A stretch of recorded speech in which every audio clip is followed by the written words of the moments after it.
Hello, Wonderhussy here, camping on the mysterious and rugged lost coast of Northern California. Okay, maybe it's not that rugged. I am staying in a campground, but it's a very remote and primitive campground way up the coast of California at this section called the Lost Coast, because I guess the coastline is so rugged out here that when they were building Highway 1, the Pacific Coast Highway, they ended up just diverting inland because there was no way they were going to be able to lay a road on this rocky shoreline.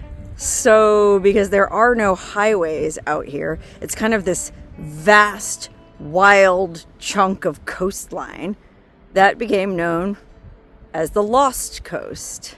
But you can hike it. There's this amazing Lost Coast trail you can take. It's like 26 miles long, all the way from up here where I am, down along this extremely rugged and dangerous coastline, all the way down to the town of Shelter Cove. And it's a pretty dangerous trail. People actually die doing this hike relatively frequently. I mean, I was just reading online a couple summers ago, a guy was washed out to sea. I mean, you're supposed to consult these tidal charts before you head out, so you know at what time of day it's safe and not safe to cross these certain sections of the coastline. And as if all that weren't complicated enough, it's also complicated just to get a friggin' permit to do this hike in the first place. I mean, you can see over here, it's a wilderness, okay? That's the wilderness boundary right there at the edge of the campground. You can drive all the way to this campground, but past that sign, it's foot and horse traffic only. Oh my God, how amazing would it be to horseback the Lost Coast Trail? Actually, I think it would be amazing just to do the trail at all. In fact, my friend Widget, that I've done a few backpacking trips with, you might remember him from some of my videos, he and I actually looked into doing this trip last summer, but man, you gotta get online like a year ahead of time to get these permits, because they go fast. Oh yeah, and if the sneaker waves and permit situation aren't enough to scare you off, there's also bear on this trail. But despite the bears and the permit situation and the sneaker waves, I still really want to hike this trail sometime. But since I don't have a permit, well, I'm not going to be able to do the whole Lost Coast Trail today. But fortunately, you don't need a permit to do a day hike. And so that's what I'm about to do. I'm going to leave my car parked here at my campsite and head out along this beautiful but extremely rugged and dangerous section of the Lost Coast. Look at that. They are not kidding it. These sneaker waves are dangerous. Many people have drowned here. Anyway, I'm no fool. I'm not going to go in the water. I'm just going to hike along this trail that leads to a really interesting historical site. That's right. We're going to be delving into some of the history of this mysterious and beautiful part of the country. I mean, hold on a minute. Look at how beautiful that water is. I mean, look at the color. I'm going to zoom in a little bit. It's like this gorgeous, almost Caribbean turquoise blue color. These amazing white caps, waves coming in. It almost looks like a beach in Southern California. Not a rugged North Coast beach, but let me tell you something. We are definitely on the North Coast. In fact, we are at the westernmost point in the contiguous United States. That's right. If you look at a map and you look at California's coastline, well, you'll notice there's this funky bulge up towards the top. That's where we are. Okay, technically the westernmost point in the US is Cape Mendocino, which is 11 miles north of here, probably where that thing is coming out. That's the farthest westernmost point. Well, actually there's an island right off Cape Mendocino that is supposedly the official westernmost point in the contiguous United States. So yeah, I suppose I could just hike 11 miles north of here and then hop in my sea kayak and go out to the true westernmost point. But I don't even think there's a marker there or anything to let you know you're there. There used to be a lighthouse on Cape Mendocino that was built back in 1868, but unfortunately they moved it. But there is a historic lighthouse at the second westernmost point in the contiguous United States, just down the coast about 3.5 miles at a place called Punta Gorda. And so that's where I'm hiking.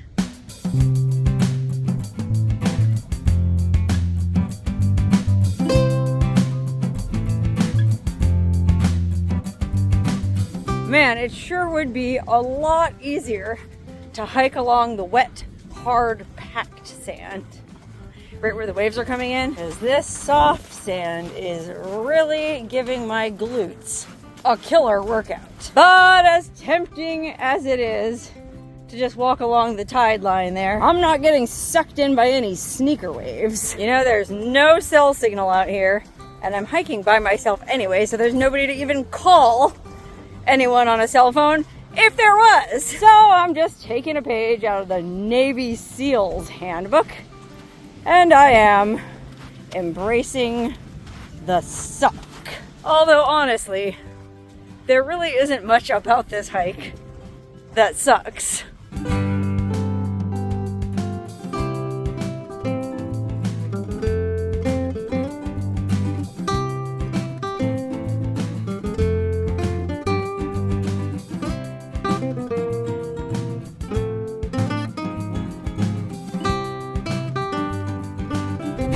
Oh my God, I wonder what this is. I mean, it looks like somebody has a private cabin way out here on this lonely stretch of rugged, desolate coastline. Oh, can you imagine any place cozier or any place better to write that novel you've always been meaning to write? You know, you could really focus in a place like this. That is, if the neighbors didn't bother you. There's another cabin right down there. Golly, I wonder who owns these places. Oh well, I don't have much time to wonder because I can see the lighthouse. We made it to the historic Punta Gorda Lighthouse. How about that? Okay, I think Punta Gorda means fat point in Spanish, and it's probably named that because, like I said, this part of the coastline, if you look at it on a map, looks like a big old bulge. You might say it looks like a wart on the buttock of the great state of California. Okay, the story of this lighthouse is, well, I guess it wasn't built until between 1910 and 1913. Okay, you know how I was saying that the true westernmost point of the contiguous United States is 11 miles north at Cape Mendocino? Well, Cape Mendocino had a lighthouse, but there were a lot of shipwrecks here at Punta Gorda too. I mean, you can see all these gnarly rocks just waiting to bust a hole in the hull of a ship. Not to mention the fact that this part of the coastline is normally shrouded in thick fog. I know that's probably hard to believe because it's such a beautiful day today, but I'm doing this on July 24th, I think. If you're here any other time of year, and even sometimes in July, boy, you can't see 5 feet in front of you. You probably can't even see your hand in front of you. And so there were a lot of shipwrecks. But I guess the government didn't have the funds to build another lighthouse until there was a terrible crash in 1907. 2 steamships crashed into each other. Okay, I guess there used to be a lot of steamships that would come up the coast from San Francisco. That was the biggest city in the area, you know, back in the late 1800s. Well, these steamships would come up here to get lumber. There's huge forests up here, the redwood forest. So they would come up and get all that nice juicy wood and bring it back down to San Francisco to build all them fancy saloons and bordellos. And they also had steamships to bring passengers, I guess, to all these little logging and mining camps up here on the coast. Anyway, one day in 1907, 2 of these steamships collided, and I think something like 87 people died. And so then Congress finally dug into their pockets or down under the couch cushions. They found enough nickels to build another lighthouse. Oh gosh, I hope the audio is coming out. It's really, really windy here. But anyway, yeah, they finally got it together in 1910.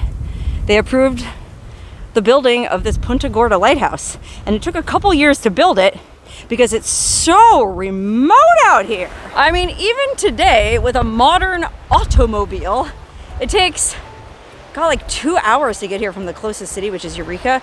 It's long, windy roads up and down, over mountains and through forests. And well, imagine before there were any roads, before there was even a coastal railroad, it was so isolated out here.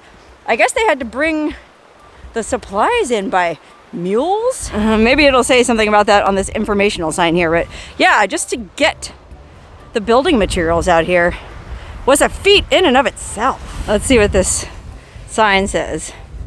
Oh, it's not even about the lighthouse. It's about share the shore with northern elephant seals. Apparently there's an elephant seal colony that I guess hangs out on this beach down here. I don't see it. Oh wait, hold on a minute. Isn't that them? Oh my God. I'm just gonna zoom in. Look at those fatties. Oh, here comes one wallowing out of the sea. Oh, and all his buddies are just chilling, taking naps in the sun. Oh, wow, you can really see why they call them elephant seals. I mean, look at the guy coming out of the water. He's got that long proboscis. What do you call that? Proboscis on his nose. It kind of looks like an elephant's trunk. Wow, I can't believe I didn't even see them. They blend in so well. I mean, I thought that was just a bunch of rocks, to be honest. I did not realize there were giant living creatures just hanging out on the beach there, which could be dangerous because I understand they can get pretty aggressive and they're ginormous. So I'm not going to bother the elephant seals. Okay, well, unfortunately, there's no information whatsoever about this lighthouse on that sign. So, well, I guess I'm just going to have to make everything up. Just kidding. For once in my life, I actually did my research and I know a fair amount about this place. Okay, I guess the Park Service, or I guess the BLM actually manages this land. Well, the BLM just scraped under the couch cushions and found the funds to restore this lighthouse. I guess it used to be in way worse shape, but now apparently we can go inside and I think we can even climb the stairs and go up in the tower. Wow, look how cool this is. I'm gonna zoom out. Imagine you're the lonely lighthouse keeper of Punta Gorda and you live in this little tiny lighthouse. Boy, talk about a good place to finally write that novel. You would have nothing but peace and quiet living in this little lighthouse. Okay, so I'm gonna try to show you the layout, what you would have to work with. So there's this one room that we came into. I guess this is sort of like a, I don't know if this was a living room or what. There's a closet. Really interesting construction because obviously the central chamber of this building is circular and that's the staircase we're gonna go up. So this closet on the left-hand side, look at that, it's got a curved wall, but there's still plenty of storage space on the left-hand side and the right-hand side. And there's plenty of windows. I mean, I'm guessing back in the day there would have been glass panes in these windows, and I certainly hope there was, because as windy as it is today in July, when it's, you know, pleasant, like 70 degrees, whew, imagine this place in the winter time. So yeah, you would definitely want some windows. Anyway, then you have your central circular room. We're gonna go up the stairs there in a minute. And on the other side, there's another room, kind of just like the one we came in, and the same deal. There's a closet on this side, and there's a closet on this side. I wonder if it was 2 bedrooms, if there were like 2 guys that worked up here so they could man the lighthouse round the clock. You know, one guy lived in this room, the other guy lived in that room. They probably hated each other. Actually, there was a whole bunch of buildings up here back in the day. I mean, there's one left over there, but I guess there were a whole bunch more because at one point there was like a whole little, well, I won't call it a village, but there was like a blacksmith shop and a carpentry shop, and I think there were several people living out here back in like the 1920s. 1935, they finally built a road coming from the closest town is actually Petrolia, and I hesitate to even call it a town. It's a tiny little settlement, very isolated. I drove through it on my way here, and it's called Petrolia because here's a fun fact. It was the first place where crude oil was refined for commercial use in California. How about that? Right down the road from here in Petrolia. Anyway, they built a road in 1935. Might as well go up the stairway while I'm talking. Or, I don't know if you would call these stairs. It's more like a ladder. You know what I mean? It's pretty dang steep. You would definitely not want to have vertigo working in a lighthouse. Know what I mean? Anyway, once they built the road to Petrolia, I guess it was easier to get supplies out here, and maybe there was more people living here. But when World War II started, this lighthouse was, what do they call that, requisitioned by the Coast Guard. Oh, gotta watch my head. We're coming up to the top deck. This is where the light would have been. Oh my God, how cool is this? Have you guys ever been in a lighthouse? I live in the desert, man. The only video I've ever made in a lighthouse was at the desert lighthouse outside Hinckley. And if you know anything about Hinckley, well, you know that it's a completely different kind of lighthouse. Anyway, we made it to the top. Yikes. Very steep, and it's very windy up here. I hope the audio's coming out okay. This was the room where the light was, and I guess every 15 seconds this beacon would flash and this foghorn would go off. I guess every 15 seconds as needed if it was foggy or stormy.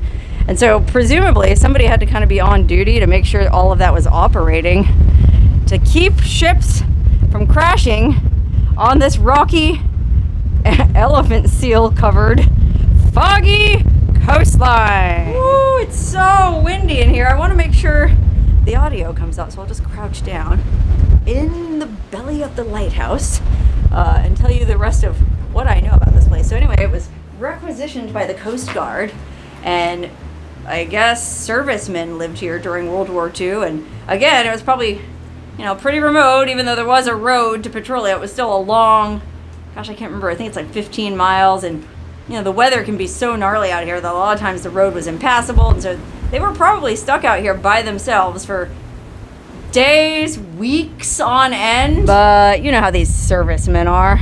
They have ways of amusing themselves. Anyway, after World War II ended, the Coast Guard left, and the lighthouse was finally decommissioned in 1951. I guess by then, ship technology was such that there wasn't as much risk of ships crashing anywhere. They certainly weren't using steamers anymore. And so, 1951, this beautiful old lighthouse was shut down, and I guess it kind of just started to fall into a state of ruin. Okay, it's gonna be real windy, but I feel like we should walk around this. There's this little like widow's walk, isn't that what they call it? Around the edge, where the lonely lighthouse keeper would stand and stare out to sea, dreaming of women and whiskey. Or wait, maybe that was the young cowboy who lived out on the range. Well, I don't know. I bet this lonely lighthouse keeper had a lot in common with the lonely cowboy out on the range, especially when it came to amusing themselves, if you know what I mean. Anyway, yeah, so this lighthouse was abandoned in 1951, and I bet it just started going to ruin real fast. You know, out here in these blasting sea winds, and the air is full of salt, and so everything's really corrosive. I'll bet you anything, all this metal started rusting. You know, all the panes in the windows probably busted out. If there was anything made of wood, I'm sure that started to decompose. And so the Punta Gorda lighthouse just sat here slowly decomposing on this lonely, desolate stretch of coastline until the 60s. That's right, wouldn't you know it, this place was discovered by hippies. Okay, is there anything hippies won't do to find a squat? I mean, they managed to come all the way out here down this long, windy road that was washed out half the time, and a bunch of hippies were squatting, not just in this lighthouse, but in these other buildings. There used to be a bunch of buildings here, like I said, almost kind of like a little village. In fact, you can still see there's the concrete foundation of one of them, and then there's this other building over here, which we might as well walk over and take a look in there too. I'm not sure if there's anything interesting in it, but anyway, yeah, a bunch of hippies were living in here. I guess the government, I'm not sure if it was the police, the sheriff, or if the BLM already existed and was managing the site. Anyway, some form of authority came out here, rousted out the hippies, and I guess this was sort of made, well, it's not a state park, I don't think. I think it's just a BLM national conservation area, something like that. Anyway, it's under some kind of government protection now, so ain't no hippies squatting here anymore. Which, depending how you feel about hippies, is either a good thing or a bad thing. Personally, I think it would have been super fun to live in an old abandoned lighthouse with a bunch of your friends. Look, we can go in this building. There's even little stairs still here. Gosh, look, I mean, this is a nice sized room, solid walls. Yeah, there's no glass in the window, but I feel like you could still make it cozy somehow. I mean, for crying out loud, Joni Mitchell lived in a cave in Greece. If people could live in caves by the sea, I don't see why you couldn't live in an abandoned lighthouse by the sea. Although Joni Mitchell's cave was on the island of Crete in the Mediterranean Ocean with a much more favorable climate than this chilly north coast, but something about these white walls of this lighthouse kind of do remind me of Greece. You know, there's something kind of Grecian about this architecture, and especially because the sky is so blue today. Hi! Whoopsie, I didn't realize there was anybody else way out here at this desolate, abandoned lighthouse. Oh well. Good to know I'm not the only one crazy enough to be interested in stuff like this, but I don't know. I still think it would be super fun to live in an abandoned lighthouse colony with a bunch of my best hippie friends. I say that now because it's 70 degrees in July, but oh, I bet it is so cold and so bone-chillingly dank here in the wintertime when, oh God, imagine it's just completely socked in with fog. You know, you wouldn't be able to see anything out the window. It would just be a dense blanket of white. But, you know, that's when you start a roaring driftwood fire in the fireplace and drink some mushroom tea. You know, I can think of worse ways to spend a winter. Oh, look, there's some backpackers. I'll zoom in. Looks like these guys here are actually backpacking the Lost Coast Trail. Wow! I'd say that I'm jealous, but I have a nice, cozy, dry bed and a bottle of whiskey and a bunch of hot cocoa waiting for me in my car. So I'm not so sure I'm jealous of them at this time. But I definitely do want to backpack the Lost Coast Trail at some point. And so if you happen to be watching this video and that's something that you'd be interested in and you're capable of, and you're not a half-asser and you know how to get permits and do everything the right way, well, call me. Oh, look at this. Here's an old, rusted out piece of some kind of old machinery that must have been used as part of the lighthouse operation. Gosh, I can't imagine what this place would have looked like in its heyday when it was operational. I bet it was bad ass.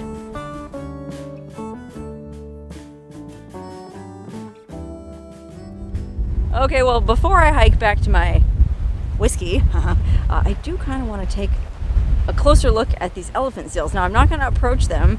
You know, I'm not stupid. I know they can be very aggressive and you're supposed to stay, I think, 100 feet away from them. But I can get a little bit closer than we were up at the lighthouse. And I just feel like it would be kind of cool to see an elephant seal.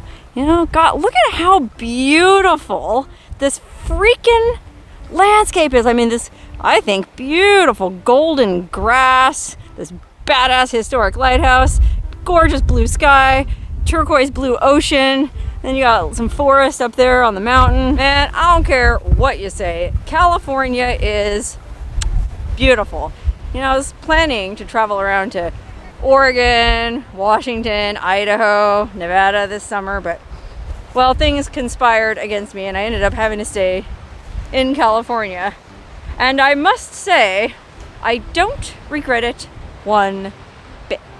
Okay, let's see if we can get just a little bit closer down on the beach and get a little peep at these super cool elephant seals. Hey fellers, I'm just visiting, don't mind me. Keeping 100-foot distance. I'm just gonna climb on this piece of driftwood and then zoom in on them. You know what I mean? I feel like this is a respectable distance.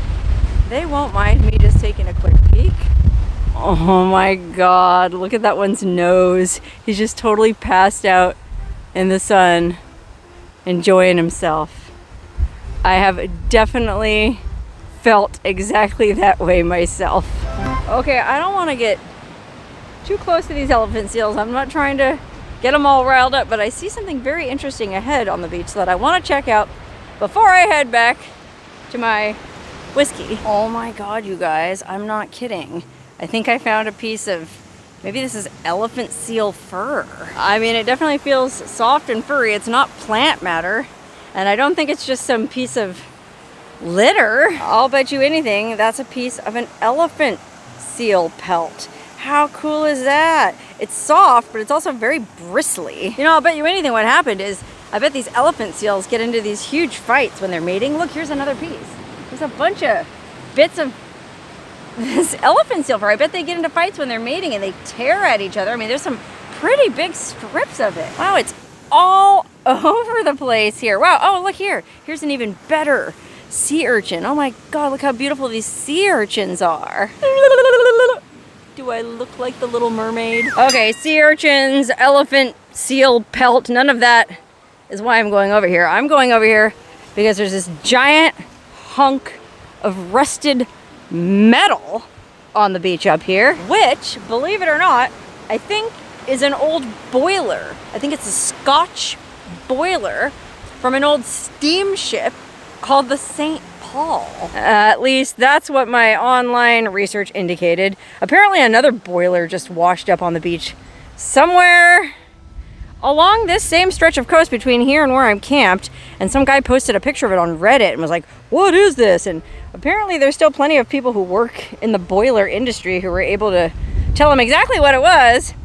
But this here is all rusted away, and I'm pretty sure, well, I don't know, anybody watching know anything about boilers? It's kind of interesting how there's this like wooden, it almost looks like a cross section of a barrel. I know the light's not very good, but wooden planks in there, but the rest of it is seriously rusted away metal. And then look here, look what the ocean does to metal. Super fascinating, and I think it's super cool that there's still stuff like this left laying around on the beaches of California, one of the most populous and expensive states in the country and one of the most populous and expensive places in the world. But even in a place like California, you can still find wild and mysterious things. You just have to go to a place like the Lost Coast to see them.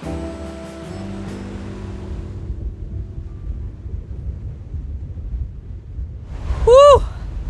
That hike kicked my ass. Believe it or not, I think it was only about 6.5 miles round trip, but it was 6.5 miles slogging through soft sand, and on the way back I was walking directly into a blasting headwind, which, apologies, but it's still going pretty good right now. But I don't care. I made it. It was an awesome hike. I might actually consider doing it again. But right now, all I want to do is sit here on this driftwood log, drinking my hot cocoa with whiskey and watching the sunset over the beautiful Pacific Ocean on the wild and mysterious Lost Coast of California. Cheers.